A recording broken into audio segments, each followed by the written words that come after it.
helped give us some context of what happened, but we're still trying to figure out exactly what took place. But we had 3 guys that were outside, and it looks like there was some type of argument between the 3 of them. At some point, one of the people pulled out a gun and shot our victim. He was struck in the leg. He ended up going to the hospital. It was non-life-threatening injuries. No arrests have been made, I guess, and we'll just leave it at that. So we got some varying information about what took place, but the witnesses were able to help us kind of figure out generally what took place. The next one, this was early Sunday morning. This was about 12:50 a.m. and this was in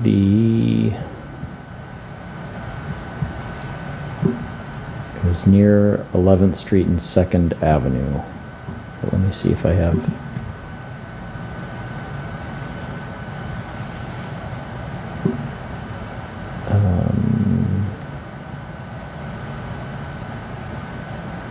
Yeah, it was in a parking lot. So this one, there was a large group of people. Depending on who you talk to, they're either fighting or arguing. Somebody fired a gun. Our victim is an 18-year-old man. He was struck in the pelvic area. He was taken to the hospital, was found to be non-life-threatening. He didn't really know exactly what took place. He was outside and saw this large group of people, and then just felt it when he got struck by the bullet. So he was not directly involved with this and didn't really have any information about what was leading up to that. But a lot of people that were there, people kind of scattered after the gunshots happened, so we're still trying to find everybody and piece things together, but no arrests have been made in this case either.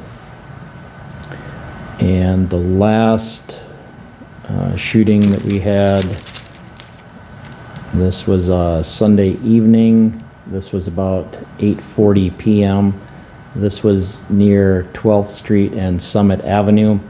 Our victim in this case was grazed in his back with a bullet, so no serious injuries with that. That one we don't have a whole lot of information. He showed up at a house and said he had been shot, and then we're still working to figure out exactly what took place with that. So there was another gunshot call in that same area, 12th Street and Summit. This was in the afternoon, Sunday afternoon, just before 2 p.m.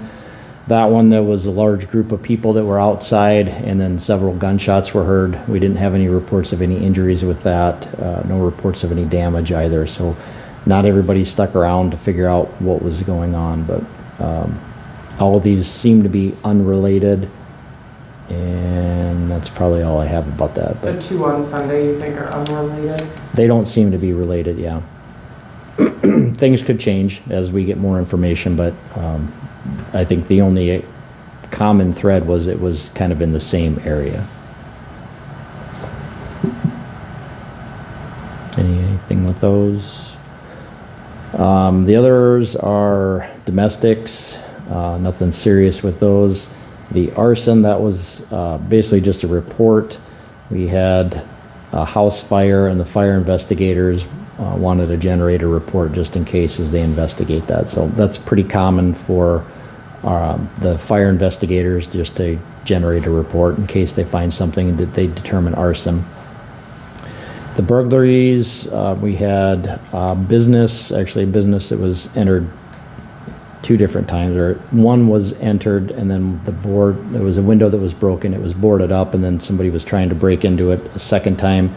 The second time that one of the people were arrested, they weren't able to get inside. The disorderlies, really nothing of note from any of those, kind of a large random sampling. Nothing big from the family offenses. Frauds are reports. Larcenies, most of those are shopliftings. The rape is a report. The robbery, that was a report at this point in time. The victim said the suspect is her ex. He ended up taking her purse. No arrests yet. Sex offenses are reports. Nothing suspicious with any of the unattended deaths. There's an unknown problem. That was a domestic. Vandalisms, we didn't have anything concentrated, and the weapons violation, that was a intoxicated man in possession of a firearm, so not used or displayed at all. With the shootings, is there any public safety threat for any of them? I guess it's probably hard to say at this point in time. We just have limited, excuse me. We just have limited information about what took place. We don't know details yet. It seems to be that there was at least something that happened, a common buildup or argument that led to these shootings, but we just don't know at this point in time. I would say it's probably concerning that we have people that are willing to pull out guns and fire them in or around crowds of people.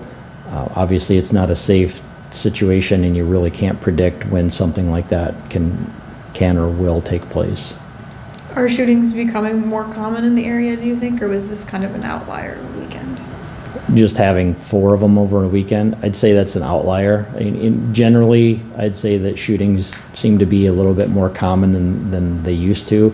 If you think back, 10, 15, 20 years ago, doesn't seem like we had as many shootings back then as we do now. Can't give you an answer of why that happens, why it's taking place, but it does. But I think having 4 in one weekend is a little unusual. You mentioned for 2 of the shootings that they were large groups of individuals. Can you talk a little bit about, any information on what those gatherings were, why they were all together, or if it was just kind of happenstance? The one Sunday afternoon, we don't have any information of why. The other one, early Saturday morning, that was early Sunday morning. I think it may have coincided with something that was happening at the bar if people were there and then left, but again, that's probably a little too early to make that assumption that that's exactly what took place. Anything else? With all the roads buckling with the heat, what should drivers know? What should they do if they're encountering that? The best thing they can do is just slow down. At least in Sioux Falls, we had quite a few roads that have buckled, different areas over the last few days. The street crews, I know, are working to repair those, so hopefully they'll get those fixed shortly. But if people are driving and see a road that has buckled, just slow down. That's the best thing they can do. You don't want to be driving at a high rate of speed and hit one of those buckled areas. You could do some damage to your vehicle. We want to make sure that people are safe, so that's the best thing that people can do is just slow down, and then once they have an opportunity to report that, to make sure that the road crews are aware of that. Do you have any updates on any of the homicides for Tyler Weathersby? Nothing new with Tyler Weathersby. I just talked to the detective last week about that. Still working, still making progress, but no updates at this point. The homicides, I haven't checked recently. I haven't heard of any news, so most of those I think are sitting at the state's attorney's office, and we're waiting for them to finish reviewing the case. So we've done our part. We just have to wait for them to finish reviewing the case. Anything else?